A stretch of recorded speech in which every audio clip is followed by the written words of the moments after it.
तो 1-1.5 घंटे के बजट भाषण में आपके काम का, अगर आप मान लीजिए कि मैन्युफैक्चरिंग पर दाव लगाए बैठे हैं, अगर आप मान लीजिए कि एक्सपोर्ट पर दाव लगाए बैठे हैं, एग्रीकल्चर पर दाव लगाए बैठे, तो आपको कैसे पता चलेगा कि बजट में अब वो हिस्सा आ गया है जब हम कहते हैं ना सब शांत हो जाओ, अब जरूरी बात सुनने का मौका है।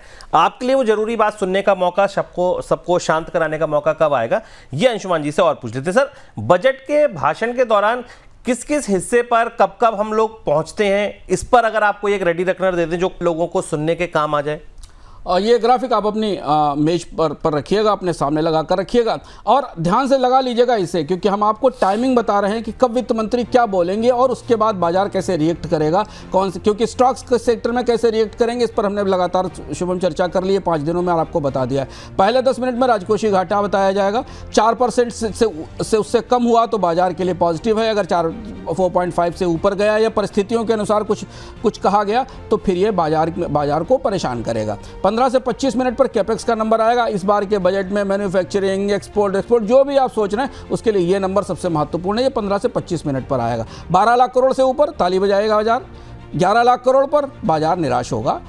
मनरेगा ग्रामीण आवंटन जो कि सीधे डायरेक्ट पैसा दिया जाता है जिससे कि रूरल मार्केट में डिमांड दिखाई देती, 30 से 40 मिनट पे बजट भाषण में हम मान रहे हैं कि बजट भाषण 60 से 75 मिनट के होते हैं पुराने रिकॉर्ड के हिसाब से। 30 से 40 मिनट में मनरेगा का आवंटन आएगा, बढ़ता है, बाजार खुश होगा क्योंकि एफएमसीजी की डिमांड बनेगी। अगर कम हो गया जीराम जी में, ये माना कि सरकार कह रही कि ज़रूरत नहीं है, तो फिर निराशा दिखाई देगी।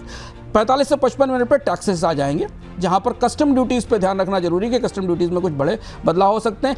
टैक्स सीमा पे 1 लाख रुपए बढ़ाए जाने की बात चल रही है, अगर वो आती है तो थोड़ा आपको कंजम्पशन ड्रिवन ग्रोथ मिलेगी, नहीं कोई राहत नहीं है तो बाजार इसे इग्नोर कर देगा।